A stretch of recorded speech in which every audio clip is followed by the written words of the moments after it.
Bismillahirrahmanirrahim. Assalamualaikum warahmatullahi wabarakatuh. Baiklah, pada kali ini kami dari kelompok 3 akan mempresentasikan tentang prinsip dasar pengembangan kurikulum pendidikan menengah. Sebelumnya, izinkan saya untuk memperkenalkan nama kelompok. Yang pertama yaitu ada Lydia Indah Putri, yang kedua Hanifah Zahra, yang ketiga Husnul Hanisah, dan yang terakhir yaitu diri saya sendiri, yaitu Vinanda Hafida sebagai moderator.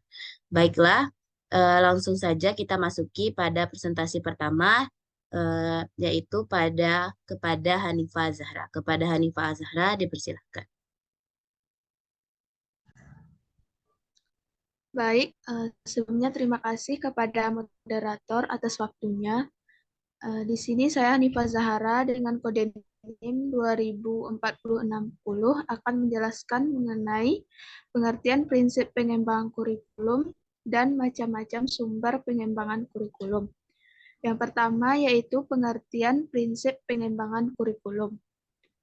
Secara gramatikal, prinsip berarti asas, dasar, keyakinan, dan pendirian. Dari pengertian ini tersirat makna bahwa kata prinsip menunjuk pada hal yang sangat penting, mendasar, harus diperhatikan, memiliki sifat mengatur dan mengarahkan, serta sesuatu yang biasanya selalu ada atau terjadi pada situasi kondisi yang serupa. Dalam Undang-Undang RI Nomor 14 Tahun 2005 tentang Guru, pada bab 1 pasal 1 dijelaskan bahwa guru adalah pendidik profesional dengan tugas utama mendidik, mengajar, membimbing, mengarahkan, melatih, menilai, dan mengevaluasi peserta didik pada pendidikan anak usia dini di jalur pendidikan formal, pendidikan dasar, dan pendidikan menengah. Esensi dari pengembang kurikulum adalah proses identifikasi, analisis, sintesis, evaluasi, pengambilan keputusan, dan kreasi elemen-elemen kurikulum. Jika proses pengembangan kurikulum ingin berjalan secara efektif dan efisien, maka para pengembang kurikulum harus memperhatikan prinsip-prinsip pengembangan kurikulum, baik yang bersifat umum maupun khusus. Yang kedua yaitu macam-macam sumber prinsip pengembangan kurikulum. Menurut Olivia, tahun 1995 dalam Komarudin dan Kurniawan, tahun 2011 halaman 65 mengemukakan setidaknya ada 4 unsur atau sumber prinsip pengembangan kurikulum, yaitu yang pertama data empiris atau empirical data, yang kedua data eksperimen, yang ketiga legenda hidup yang dimasyarakat, yang keempat akal sehat. Data empiris merujuk pada pengalaman yang terdokumentasi dan terbukti efektif. Data eksperimen menunjukkan temuan-temuan hasil penelitian. Data hasil temuan penelitian ini merupakan data yang dipandang valid dan reliable sehingga tingkat kebenaran lebih meyakinkan untuk dijadikan prinsip dalam pengembangan kurikulum. Di samping itu, data lainnya diperoleh bukan data penelitian yang digunakan juga terbukti untuk memecahkan masalah-masalah kehidupan yang kompleks, diantaranya yaitu adat, kebiasaan hidup di masyarakat, dan hasil penilaian akal pikiran. Bahkan data yang diperoleh dari penelitian sendiri digunakan setelah melalui proses pertimbangan dan penilaian akal sehat terlebih dahulu. Sekian presentasi materi dari saya kembali kepada moderator. Terima kasih. Terima kasih kepada Hanifah Zahra. Baiklah, kita masuki kepada pembacaan materi yang kedua, yaitu Husnul Hanisa. Kepada Husnul Hanisa dipersilahkan. Baik, terima kasih moderator atas kesempatannya. Saya Husnul Anisa akan memaparkan materi tentang tipe prinsip pengembangan kurikulum. Menurut tim pengembangan MKGP, Kurikulum dan Pembelajaran tahun 2013 halaman 65, tipe-tipe prinsip pengembangan kurikulum merupakan tingkat validity dan ketepatan reliability prinsip yang digunakan. Sehingga data, fakta, konsep, dan prinsip yang tingkat kepercayaannya tidak diragukan lagi, sebab sudah dibuktikan secara melalui suatu penelitian yang berulang-ulang. Ada 3 klasifikasi tipe prinsip. Pertama yaitu anggapan kebenaran utuh atau menyeluruh, yang disebut whole truth. Anggapan kebenaran utuh adalah fakta, konsep, dan prinsip yang diperoleh serta telah diuji dalam penelitian yang berulang-ulang, sehingga bisa dibuat generalisasi dan diberlakukan di tempat yang beredar. Artinya, 3 prinsip ini sudah diyakini dan dipercaya dan juga digunakan oleh orang-orang yang terlibat dalam pengembangan kurikulum. Yang kedua yaitu anggapan kebenaran parsial, partial truth, yakni suatu fakta, konsep, dan prinsip yang sudah terbukti efektif dalam banyak kasus, tetapi sifatnya masih belum bisa digeneralisasikan. Namun, anggapan tersebut dianggap tidak baik dan bermanfaat, maka tipe prinsip ini bisa dibenarkan. Anggapan kebenaran ini masih memerlukan pembuktian atau hipotesis yang sifatnya tentatif, yakni masih belum pasti. Prinsip ini muncul dari hasil deliberasi, judgment, dan pemikiran akal sehat. Kemudian yang terakhir yaitu anggapan kebenaran yang masih memerlukan pembuktian atau hipotesis. Sama halnya dengan prinsip tipe kebenaran parsial, prinsip tipe hipotesis juga masih memungkinkan adanya tantangan atau kritikan dalam penggunaannya, karena tipe prinsip ini masih memerlukan yang efektif dan efisien. Mungkin sekian pemaparan materi dari saya kembalikan ke moderator. Baiklah, terima kasih kita ucapkan kepada Husnul Anisa. Selanjutnya yaitu pembacaan materi yang keempat yang akan saya bacakan, yaitu macam-macam prinsip pengembangan kurikulum. Terdapat banyak prinsip yang mungkin digunakan dalam pengembangan kurikulum. Macam-macam prinsip ini bisa dibedakan dalam 2 kategori, yaitu prinsip umum dan prinsip khusus. Prinsip umum biasanya digunakan hampir dalam setiap pengembangan kurikulum dimanapun. Di samping itu, prinsip umum ini merujuk pada prinsip yang harus diperhatikan dalam pengembangan kurikulum sebagai totalitas dari gabungan komponen-komponen yang membangunnya. Prinsip khusus artinya prinsip yang hanya berlaku di tempat tertentu dan situasi tertentu. Prinsip ini juga merujuk pada prinsip-prinsip yang digunakan dalam pengembangan komponen-komponen kurikulum secara tersendiri. Yang pertama yaitu prinsip umum. Ada beberapa prinsip umum. A. Prinsip relevansi. Secara umum, istilah relevansi pendidikan dapat diartikan sebagai kesesuaian atau keserasian pendidikan dengan tuntutan kehidupan. Dengan kata lain, pendidikan dipandang relevan bila hasil yang diperoleh dari pendidikan tersebut berguna atau fungsional bagi kehidupan. Selanjutnya yaitu prinsip efektivitas. Prinsip ini menunjukkan pada suatu pengertian bahwa kurikulum selalu berorientasi pada tujuan tertentu yang ingin dicapai. Oleh karena itu, jenis dan karakteristik tujuan apa yang ingin dicapai harus jelas.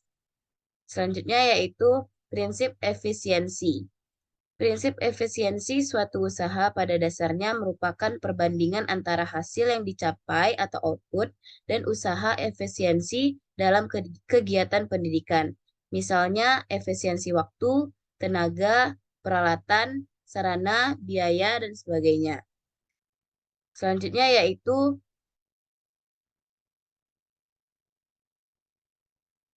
prinsip kontinuitas.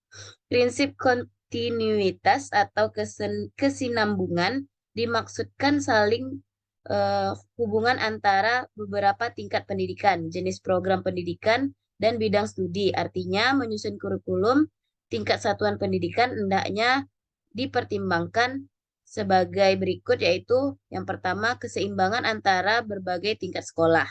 Selanjutnya yaitu keseimbangan antara berbagai bidang studi, dan selanjutnya ada prinsip fleksibilitas. Fleksibilitas berarti tidak kaku dan ada semacam ruang gerak yang memberikan kebebasan dalam bertindak. Selanjutnya yaitu fleksibilitas dibagi menjadi dua macam. Yang pertama ada fleksibilitas dalam memilih program pendidikan. Fleksibilitas ini maksudnya adalah bentuk pengadaan program-program pilihan yang dapat berbentuk jurusan, program spesialis, ataupun program-program pendidikan keterampilan yang dapat dipilih oleh anak atau peserta didik sesuai dengan kemampuan dan minatnya. Selanjutnya yaitu ada fleksibilitas dalam pengembangan program pengajaran. Fleksibilitas ini maksudnya adalah memberikan kesempatan kepada para pendidik dan dalam pengembangan sendiri program pengajaran dengan berpatok pada tujuan dan bahan pengajaran di dalam kurikulum yang masih bersifat umum. Selanjutnya kita masuk pada prinsip berorientasi pada tujuan dan kompetensi.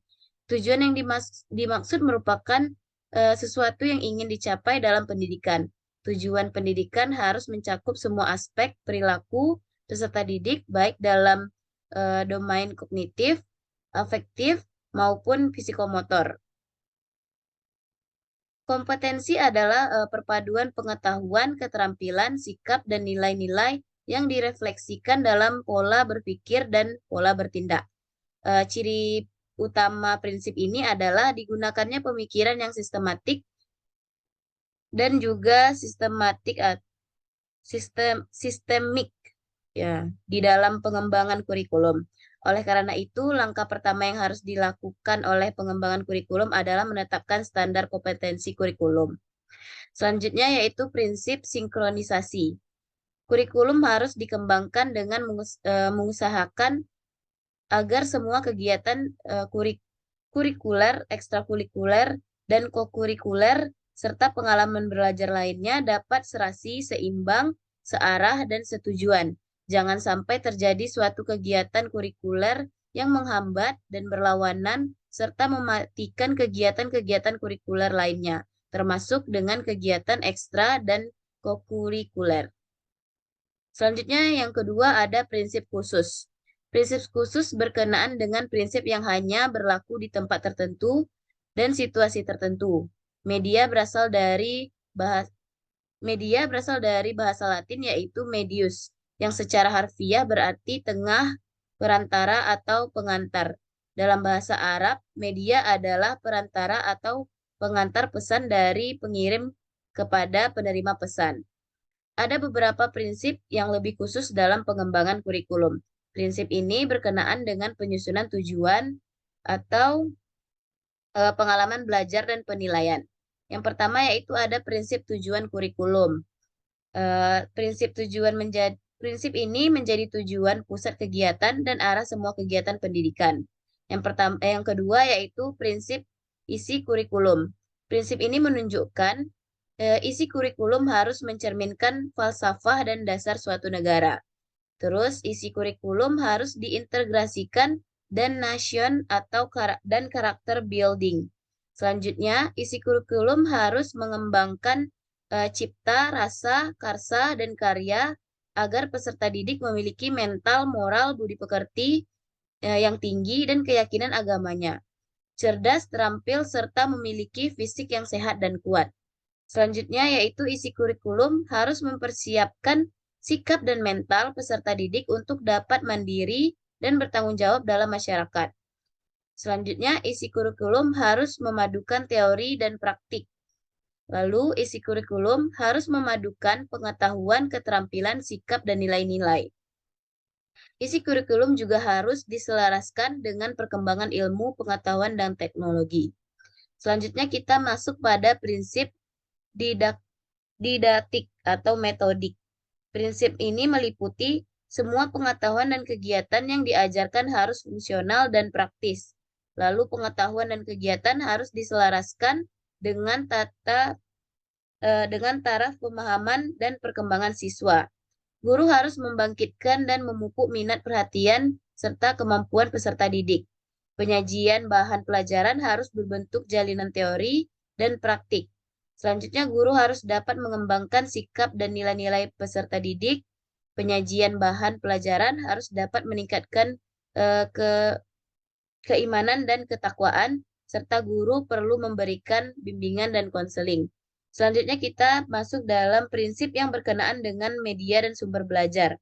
Prinsip ini menunjukkan kesesuaian media dan sumber belajar dengan standar kompetensi dasar, materi pelajaran, karakteristik media, terus tingkat perkembangan peserta didik, tingkat kemampuan guru, praktis ekonomis. Maka untuk itu pengembangan kurikulum harus memperhatikan faktor-faktor antara lain objektivitas program pembelajaran, sarana pembelajaran, situasi dan kondisi sekolah dan peserta didik, kualitas media, keefektifan, dan efisiensi penggunaannya. Selanjutnya kita masuk pada prinsip evaluasi. Prinsip ini meliputi prinsip mendidik, prinsip keseluruhan, prinsip kontinuitas, dan prinsip objektivitas, serta prinsip kooperatif, prinsip praktis, dan prinsip akuntabilitas. Manfaat yang bisa diambil dari prinsip umum dan prinsip khusus pengembangan kurikulum tersebut adalah kita bisa menggunakannya secara bersamaan karena akan saling melengkapi. Semakin lengkap dan komprehensif, kesempatan suatu prinsip akan semakin baik karena akan semakin memperjelas dalam mengarahkan kerja para pengembang kurikulum dan kesempurnaan kurikulum yang dihasilkannya. Meskipun demikian, prinsip-prinsip yang disajikan di atas sifatnya tidak kaku, masih mungkin dimodifikasi, ditambah, dan dikurangi sesuai dengan kebutuhan yang ada. Baiklah, itu saja yang dapat saya sampaikan. Baiklah, kita masuki ke pembacaan materi yang terakhir, yaitu dibacakan oleh Lydia Indah Putri. Kepada Lydia Indah Putri, dipersilahkan.